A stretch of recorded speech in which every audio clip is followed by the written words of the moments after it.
Bonjour Alain Burlot. Bonjour Jean-Philippe Denis. Alain Burlot, professeur émérite du Conservatoire national des arts et métiers. Alain Burlot, comptabilité au pluriel, l'Empire des nombres. Collection Grands auteurs francophones, édition EMS. Donc bienvenue dans le Collège de France de la gestion, Alain Burlot. Merci. Cette collection voilà, qui accueille les grands auteurs francophones dont vous faites partie. Alain Burlot, le rôle des comptabilités au pluriel dans notre société et cette soif inextinguible des nombres. C'est de ça dont vous nous parlez dans cet ouvrage. Alors, c'est une vieille histoire. Hein. Ouais, 4000 ans. 4000 ans d'histoire, donc il n'y a pas beaucoup de disciplines qui peuvent se targuer d'une telle histoire. Hein. Alors, 4000 ans, et on voit au cours de ces 4 millénaires, la discipline évoluer en fonction de l'évolution de la société. Hein. Elle a d'abord permis le commerce, elle a permis de développer des moyens de paiement aussi qui circulent et qui supposent une traçabilité, le développement de l'industrie, le développement des services publics et le développement aujourd'hui des marchés financiers, et puis encore le développement des préoccupations environnementales. Donc c'est une vieille histoire, mais à chaque fois, on a une nouvelle comptabilité. Et la nouvelle comptabilité n'efface pas les précédentes, en fait. Ça s'accumule. C'est pour ça qu'aujourd'hui, on a des comptabilités et non pas une comptabilité, bien sûr. Alors, si je fais une petite histoire, enfin juste rappeler quelques grands repères historiques. À grands traits. À très grands traits, sinon on pourrait y passer plusieurs jours. Les traces les plus anciennes, c'est les tablettes de Télo, en Mésopotamie.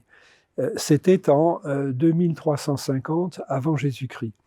Ça retraçait des comptes de moutons et de chèvres, donc c'était en fait un inventaire ou une comptabilité matière, dirait-on aujourd'hui. Ensuite, on a le Code d'Hammurabi en 1850 avant Jésus-Christ, qui instrumente un contrat, le contrat de mandat, et qui supposait donc un suivi et une traçabilité des moyens de paiement. Donc, encore une comptabilité, bien sûr. On passe maintenant à après Jésus-Christ, la Déclaration des droits de l'homme et du citoyen, 1789. Elle donne valeur constitutionnelle à la comptabilité publique. Donc, c'est pas rien non plus. Et puis, ensuite, il y a la révolution industrielle qui a donné la comptabilité industrielle qu'on appelle aujourd'hui comptabilité de gestion. Il y a eu les phénomènes de concentration, mais en même temps de création de grands groupes, etc., avec de nombreuses filiales. Comptabilité consolidée, la publication des comptes consolidés. Après la guerre, pendant la guerre, après la guerre, la Deuxième Guerre mondiale, nécessité d'avoir une comptabilité nationale pour suivre l'effort de guerre et ensuite l'effort de reconstruction. Et puis aujourd'hui, une comptabilité verte. Ce n'est pas le terme officiel, mais c'est ça que ça veut dire. Donc, on a vu au cours des siècles et des millénaires cette discipline évoluer avec la société. Alors, évidemment, c'est difficile de savoir qui est à l'origine de quoi. C'est le problème de la poule et l'œuf. Mais je veux dire, sans un système comptable développé, beaucoup de choses n'auraient pas été possibles. Ça ne veut pas dire que c'est la comptabilité qui a provoqué, mais la comptabilité a permis d'eux, ce qui est quand même assez important. Alors, évidemment, la comptabilité a aussi été l'objet de critiques. De débats. De débats, bien sûr. À une certaine époque et dans certains milieux, on disait que c'est une science compromise au service du grand capital. Bon, oui, d'accord.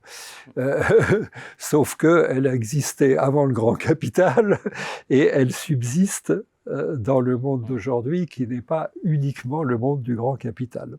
Et votre conclusion, c'est que finalement, c'est la science de la mesure, c'est la métrologie. Voilà, donc la comptabilité est une des composantes essentielles de la métrologie. Alors la métrologie ne fait pas que ça, mais elle fait de la comptabilité tous les jours. Comptabilité au pluriel, l'Empire des nombres. Merci Alain Burlot. Merci Jean-Philippe Denis.